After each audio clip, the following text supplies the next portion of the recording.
So an often thing I've heard recently is that Tarkov is pay to win. Now, me personally, I don't think this game is pay to win, but that's coming from me as an EOD player. But I've heard both sides of this coin, and there's obviously a difference between standard and Edge of Darkness accounts in Tarkov. The stash space is the big one. Having EOD allows you to have a max size stash as soon as you log in to start your wipe. While standard account players usually complain about the available stash space to them, rightfully so. In this video, I want to address the statement, is Tarkov/EOD pay to win? Let's start out with a simple definition of what pay to win really is. According to Google's first result from MacmillanDictionary.com, pay to win is, in online gaming, the practice of buying in-game items that give a player a very big advantage over others. And according to Urban Dictionary, games that let you buy better gear or allow you to make better items than everyone else at a faster rate, and then makes the game largely unbalanced even for people who have skill in the game. What I would like to point out is that faster rate and makes the game largely unbalanced are very important key phrases to hold on to. Tarkov does neither of these things.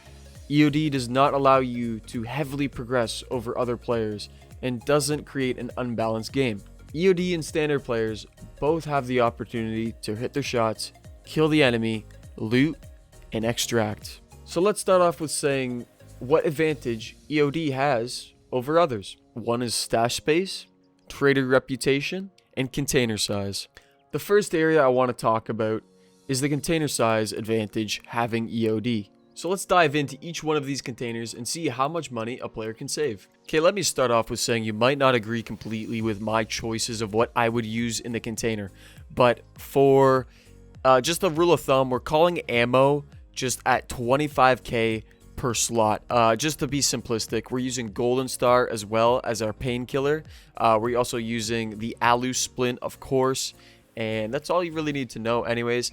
So you can take a moment here if you would like to pause the video and see basically this chart of how much money each container can save you on meds being inside of your container. So we can see, of course, the Kappa container at 340k, the Epsilon at 180k, the Alpha at 140k, the Beta at 165k, and the Gamma at 235k. Of course, these are what I would choose to have inside my Gamma container. Kappa is awesome because it allows you to bring more stims. What I love doing is I love having an ETG and I love having a mule in case I'm overweight, and an ETG in case I get into a very bad fight and I'm heavily injured and I just need to heal a few limbs without taking the time to use say a Salewa or an IFAK. So what I'm having a hard time seeing here is in this model, you can clearly see by doing all the tasks in the game, well, not all the tasks, but doing all the ones required for the collector, you can receive a Kappa container, which is absolutely massive, that can save you about 340k every raid that you die in, basically. Now, yes, I know not all people have the time to complete Kappa, but the Epsilon case is there for you that you can get 8 slots. So that's actually double the amount of slots that you would have from having an Alpha container. So now let's move on to the next portion of this theory craft. So everybody, meet my friend Tommy. He's 14 and he has a lot of time to play since he's done school and online around 3 o'clock. Till 9 o'clock usually, and his parents won't let him go see his friends because there's a pandemic going on, and that's why he has so much time to play the game. So during the week, he has about 30 hours to play during the week and about 12 on the weekends. And here's another character. His name's Jim. Jim has a job for 8 hours a day. He has a wife and he has kids, so he can't really play much. He gets about an hour and a half to play before going to sleep, but he plays for about 5 hours over the weekend. So you can see he plays about 7.5 hours a week and 5 on the weekend, making his total playtime during the week 12.5 hours. Right away you can see there is a gap between these two players and the amount of time they have to play. So here's Tommy again. He believes the task system is just too hard, doesn't want to go for any of the tasks. He can't buy a bigger container because he's stuck at 14 years old asking parents for money. Tommy could easily get Kappa with the amount of playtime. He's just being stubborn and sticking to an Alpha container. So here's Jim again. Jim here, he can't really do his task because he doesn't have the time to complete Kappa. He can probably get Epsilon, but he just feels like it's going to be way too long and too much effort for the time that he has. He also doesn't have the time to grind the millions for upgrading his stash size. In James' case, EOD makes sense as a way to get him a slight bit further. See, and back to Tommy here again. He can afford the game time to get his Kappa and have a larger stash, no problem.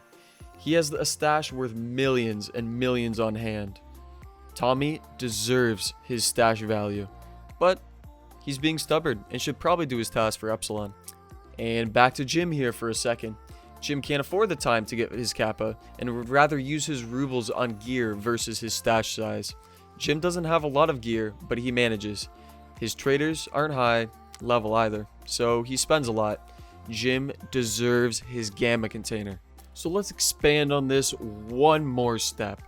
So here we are. We have Tommy and Jim, which we've already discussed, but now we have Kyle, Sam, Sarah, Connor, and I.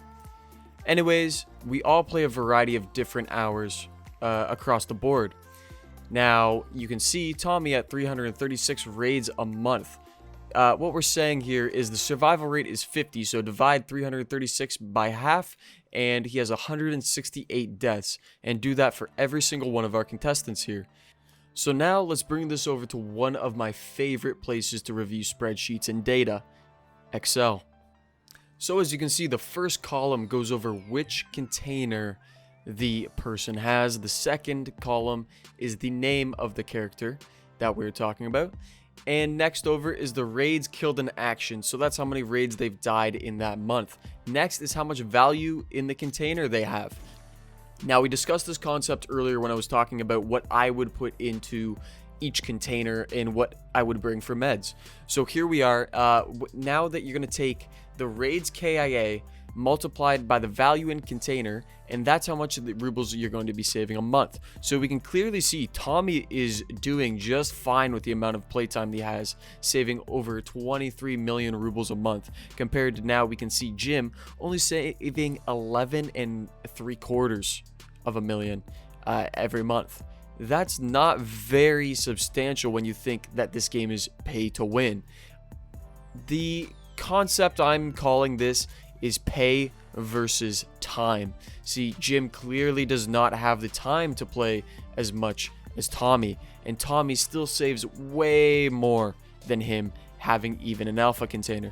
And now we can see Sarah as well, getting the Kappa container at now collecting 120 raids dead every month, but still saving 40.8 mil every month. Now that is absolutely crazy that you can actually get a Kappa container and save that much money for the raids that you do. Now Sarah, when I was envisioning Sarah, was a streamer character that puts a lot of hours into the game and grinds out those tasks. So you can see that there's a variety of so many players here, so many different containers and so many different types of playtime.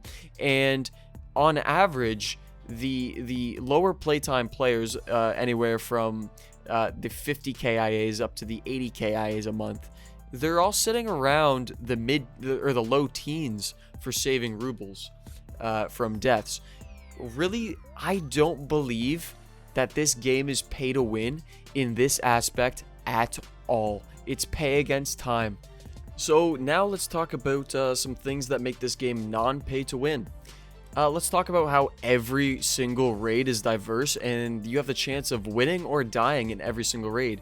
You have the chance of finding a LEDX. You have the chance of finding a graphics card. There are many different playstyles. Some people do not go for high tier contested loot areas, and some prefer to farm lower risk PvP areas and try to stay out of the high risk, high PvP areas. Now another thing is the starting stash benefits of starting with EOD. What, a couple million rubles of extra gear? That's nothing in the long run of how much money you're even saving per month. So are we really going to sit back and compare the starter gear? I don't think so. Now, what's more important to look at is what loot they could be coming out with their bag. Now, you're not saving that much money with having a few squares in your container. Now, what you're really making the money off of is getting out of raids. And what I specified in this test was every person had a 50% survival rate, which is actually a very good survival rate. Now, there is one small aspect that is a little bit pay to win in a sense, where you get extra trader reputation, and I said I'd come back to this. So yes, you do get a little bit of trader reputation from getting EOD, but it's not very substantial. You may have to do some more tasks if you have an alpha account than an EOD player to level up your traders to say max or whatnot. Another thing is saving actually a substantial amount of money coming from upgrading the stash. I'm not sure exactly how much upgrading the stash to level 4 will cost you, but I know from talking to players on alpha or with an alpha container standard accounts that it's not great and it's a lot of money spent there, and I really hope that Nikita actually does change that a little bit. But like I said, the EOD account does not impact the amount of money that you can make in a raid. It all comes down to luck and what you're willing to put in as a risk towards getting better gear. But anyways, guys, thank you so much for hearing me out to the end of this video. Thank you so much, actually. I really do appreciate it. But anyways, if you have an opposing view, if you still think I missed something, or that my opinion is completely opposite than yours, I would like to hear your feedback in the comment section below, or join the Discord. It'll be in the description down below. Please do join. We have a very good community anyways, but let me know what the problem you're seeing is with my take on this. Guys, thank you so much for watching. My name's Diego. I'm the whitest Diego you'll ever meet, and I hope you have a good day.